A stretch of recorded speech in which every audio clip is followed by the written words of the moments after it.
બસ હું અનુમાન જ કરું છું, જજ નથી.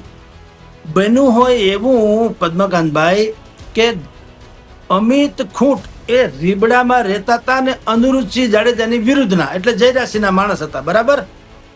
એટલે પાણીમાં રહીને મગર આરે વેર કરનારા વ્યક્તિ તરીકેની છાપ ઉપસે. તેમ છતાં અમિત ત્યાં રહેતા હતા, એનો દબદબો હતો, એનું એક ગ્રુપ હતું, બહુ મોટું ગ્રુપ, જે આજે છે, બરાબર. હવે તમે જુઓ, જે તથાકથિત પીડિતા ને તથાકથિત સગીરા, એણે બધાઈને ફ્રેન્ડ રિક્વેસ્ટ મોકલી હતી ફસાવવા માટે, બધાઈને. કોને? અમિત ખૂંટની ગેંગને અથવા તો એના મિત્રોને, એને બધાઈને મોકલી હતી ફ્રેન્ડ રિક્વેસ્ટ, બરાબર, કે ક્યાં મુझसे દોસ્તી કરોગે, એના જેવું.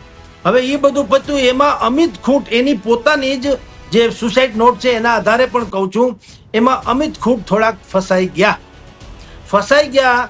એટલે આ લોકોએ શું કર્યું? આ લોકો એટલે કે જે તથાકથિત પીડિતા, જે તે સમયની પીડિતા, હવે તો આરોપી થઈ ગઈ, પણ એ પીડિતની આ કાવતરું ઘડનારા કોણ હતા? તો એના બે વકીલો એને સલાહ આપી. વકીલ બે જણા છે, દિનેશ પાત્ર અને સંજય પંડિત. સંજય પંડિત ને દિનેશ પાત્ર બેયના ઇતિહાસ પણ થોડાક વગોવાયેલા તો છે, અને એ અનિરુદ્ધસિંહના વકીલ છે.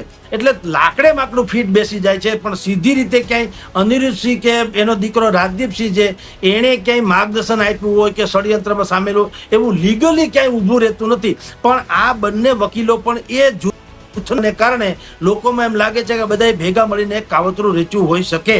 આ વાત છે. પણ પહેલી વાત એ છે કે પહેલા એને સગીરા કહીએ છીએ, પીડિતા કહીએ છીએ.